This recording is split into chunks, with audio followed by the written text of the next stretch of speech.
Good morning everyone. Now here's something I've been looking forward to playing with for a long time. Today I've been looking at a phone, a PDA, an internet device, a high capacity music player. Today I've been looking at a camera and a video camera, a personal navigator, a video player, a games console, a possible laptop replacement and a stereo radio, except they're not 11 separate devices. They're one. This is the Nokia N95. With apologies to Steve Jobs and Apple, the reason why the Nokia N95 has been making waves around the world is because it's what I've been calling an ultra-convergence device. As you'll have gathered from my iPhone-esque intro, the number of separate devices that are now claimed to be converged into one is rather high. The big question is, has Nokia gone too far? Has the convergence come at a price, or does each function match up to that in a standalone device? With a form factor not dissimilar to the Nokia N80, the N95 is a straightforward and compact form factor, and is powerful and fast as a phone with good reception and volume and a relatively good keypad for dialing and messaging and text entry. With Wi-Fi on board too, you can also make your VoIP calls, voice over IP, giving plenty of future-proofing to the device. Despite the lack of a touchscreen, the N95, like all other S60 smartphones, is an adequate PDA with a fully usable contacts, calendar, tasks and notes. I say adequate because I believe that S60's applications are fine for 99% of the population, including myself, but real PDA power users are going to find fault, not least because S60 and PC Suite still don't sync across Outlook categories. Still, I've used an S60 device as my main PDA for the last 2 years, and I've been quite happy. Although there are one or two idiosyncrasies, S60 3rd Edition's web browser has a huge army of fans and seems to be largely more reliable even than Pocket Internet Explorer or even Opera when dealing with real-world pages.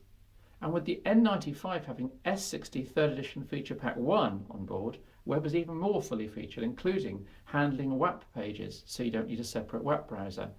With so much power on offer and with such a lovely large 2.6-inch screen to browse on, it's a pity there are still limits to what can be accessed, specifically some flash content, including video, such as YouTube. Still, short of bringing along a laptop, there are few other pocketable devices which can match the N95 for general web services and browsing. Playing back your favourite stereo music on a smartphone has been practical for a while, but even the most hardened phone zealot would admit that ultimately the likes of an iPod were better music players. With the Nokia N95, the smartphone just got very close.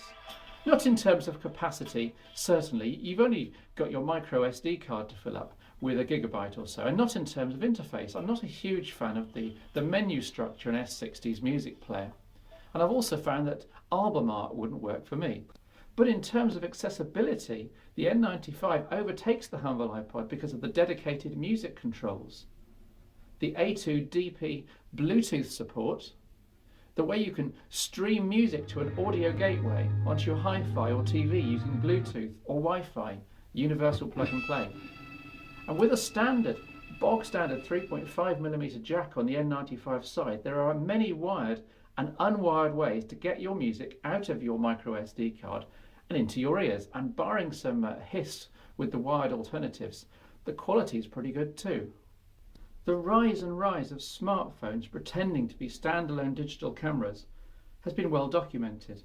The N95's camera is highly specified at 5 megapixels with Carl Zeiss optics and is the best ever fitted to a smartphone. It copes with a range of light conditions very well, from bright sunlight to indoor lighting at night, although of course the LED flash limits the range of your photos when it gets really dark. There seems to be quite a lot of digital noise reduction and edge enhancement going on, though the end result is usually pretty impressive. I don't think the N95 camera will disappoint. The camera is activated by opening a special shutter on the back of the device a system that works quite well even though the shutter sometimes gets opened by accident when putting the N95 into a slipcase. The camera speed's very slow though, with up to 2 seconds to focus and up to 5 seconds needed to save each image. So even if the photos themselves are just as good as on a standalone camera, you'll find it clumsier using the N95 for shooting casual snaps. As with the N93 used to shoot the show, video recording is at 640 by 480 pixels by 30 frames a second. The review unit suffered from an annoying background hiss on the audio track, and the audio's mono too, with the microphone pointing in a different direction to the main lens. Add it all together and the N95's fine for home and blogging use, for home DVDs and the like, but that's about it. For semi-professional use, there's just no comparison to a modern dedicated camcorder. One of the chief selling points about the N95 is of course that there's a built-in GPS receiver for pinpointing your exact position on the Earth's surface. Out of the box, this is used with Nokia's Smart to Go application, pulling in maps over the N95's data connection to always show you where you are and to do basic route planning. But to really get the most from the N95, you have to dip into your pocket for up to £30 or so for a year's worth of voice-guided navigation. It's a shame that, having paid so much for the N95, you have to pay again, but then the N95 will be offered at loss-leading prices with contracts in the high street, so I guess the mapping division have to make their money somehow. Anyway, it's good value, and as you can see and hear here, Smart to Go works well enough, without too many wrong turnings, and it really is wonderful to have everything you need inside your phone and always with you. Mind you, the functionality is quite a way short of the familiar TomTom software and standalone devices, with no way of routing around roadblocks, for example. Also, the N95's GPS isn't that sensitive and was much slower to determine my initial position than the TomTom Go. A real pain when you can't start the navigation off until you've got a fix, i.e. you can't start driving in the right direction and let the software kick in once it knows where you are. As with other recent smartphones running S60 or Windows Mobile, video playback is smooth and pleasant, and it's helped here by the relatively large display. Now you're limited in file format supported to just variants of MP4 and H.264/AVC, both top notch, but it would have been great to see WMV and even DivX support as well. Still, it's not a huge chore to convert videos from your desktop, and there are a number of commercial DVD to phone utilities that work well. Admittedly, you're more likely to use the N95 to play back your favourite music videos than you are your favourite films, and there's no comparison to, for example, a portable DVD player. But with stereo headphones plugged in, the N95 does a passable imitation for occasional use. In theory, S60 smartphones should be very good games machines, especially the N95 with its larger screen, extra graphics chips, stereo speakers, and TV out facility. But in practice, there's still a shortage of really good games that make the most of the hardware. Oval Racer is still one of my favourites, as you just saw there, and System Rush Evolution built into the N95, that's always fun.